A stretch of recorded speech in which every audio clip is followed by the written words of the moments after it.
Welcome back to Tad and Chris. I'm Tad, and it's only me today, and I'm going to be reviewing Steel Reserve by the Steel Brewing Company, which is owned by Miller Coors. They like to do this little thing where they have a bunch of little subsidiary companies.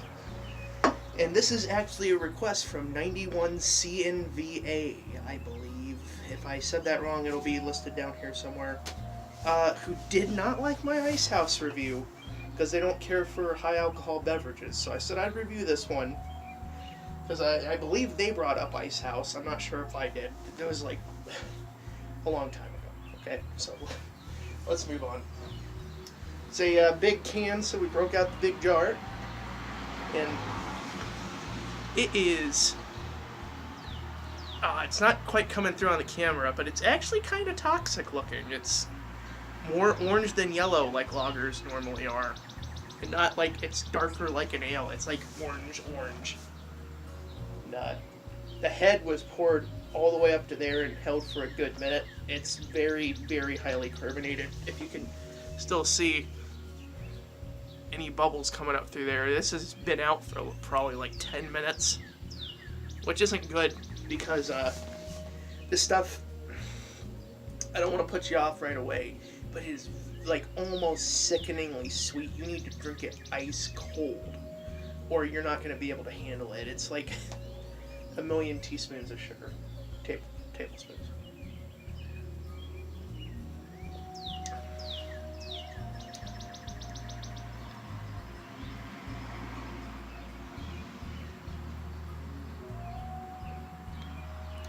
Well, it's 8.1%, so you don't quite get smacked in the face by that alcohol, but you can definitely tell it's there.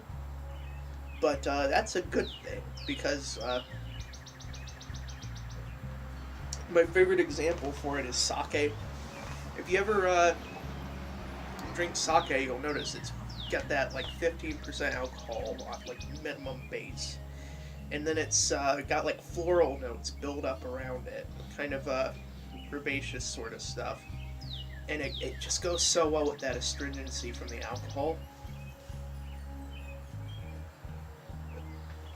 And they actually did build it up around that. It's not like they just tried to cover it up with that sugar that's there. Or maybe that's what they did. Who knows? But once again, drink it cold and you won't even have to worry about it. It's got a really heavy mouthfeel from all of that carbonation. And it's kind of like drinking a soda, you know? Almost that syrupy kind of feel.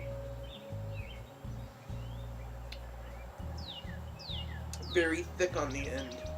But if you just imagine that it's foamy head, it's fine.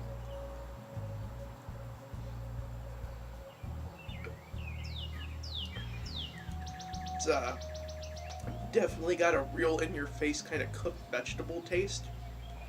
And I mean, you know you're going to get that with lagers, but you need to be expecting it with malt liquors as far as I'm concerned, so I'm fine with that. Like, smacking my tongue on the roof of my mouth afterwards, because you can really get that. It's not a bad taste. Don't judge me.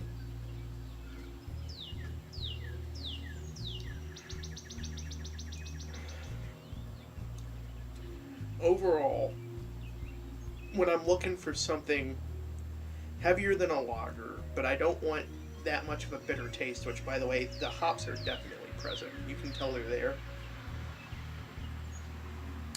In the way you can if you're drinking like a Coors Banquet or kind of like a Foster's. I wouldn't say they're as light as PBR.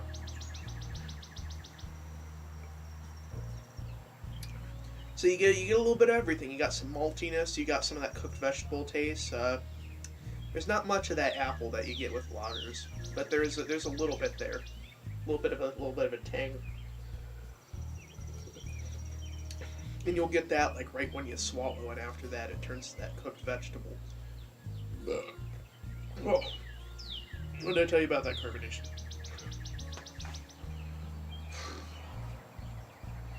Like, I know I said there's this and that and this and that. And like all of the bad qualities come together to make a really good beer. It's like the Suicide Squad of beers, but not the movie, because that was just bad.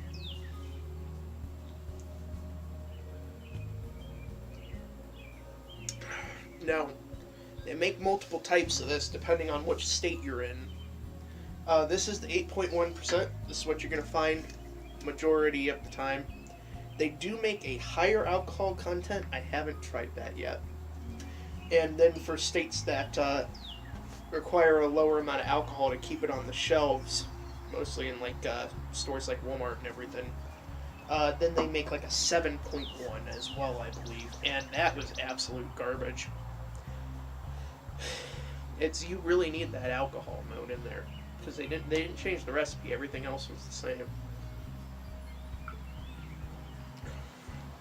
So, as far as malt liquors I've tried, this is king. This is 10 out of 10 for malt liquor.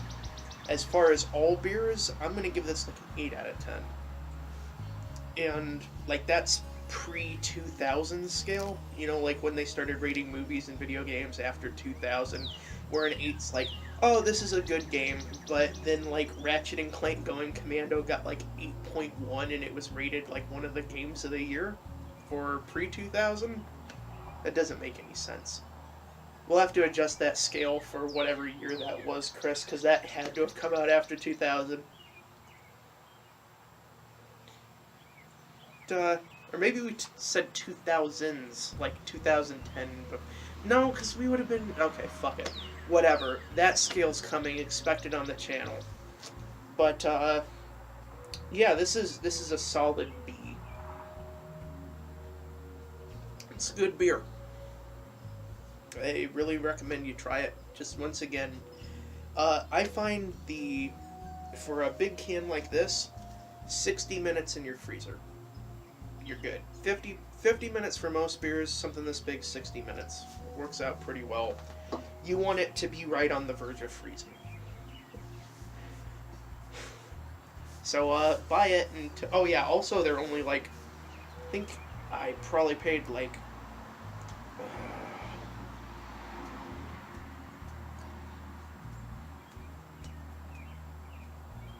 I'll get back to you on that. Check the Twitter page. I'll put the link in the description because I had to post the receipt because I got 2 of these and a fidget spinner for $10.